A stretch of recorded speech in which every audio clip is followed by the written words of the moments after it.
Welcome. Today, we'll guide you through the simple steps to find your sent emails in Outlook using the latest update. Whether you're new to Outlook or just need a quick refresher, this tutorial will help you locate your sent messages effortlessly. Let's get started. First, open Outlook in your web browser. You can do this by navigating to the Outlook website and logging into your account. Once you're logged in, you'll be taken to your main inbox view.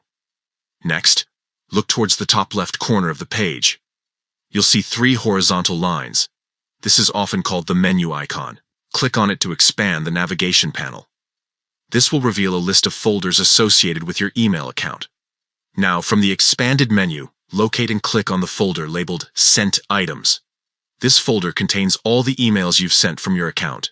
Once inside, you'll see a list of your sent messages displayed in chronological order, with the most recent ones at the top.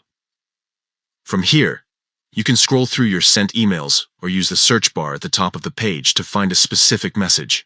Simply type in a keyword, recipient's name, or subject line to narrow down your search results, and that's it. You've successfully accessed your sent emails in Outlook. By following these steps, you'll always know where to find important messages you've sent out. Thank you for tuning in. If this guide was helpful, feel free to share it with others who might need assistance managing their Outlook account. Have a great day.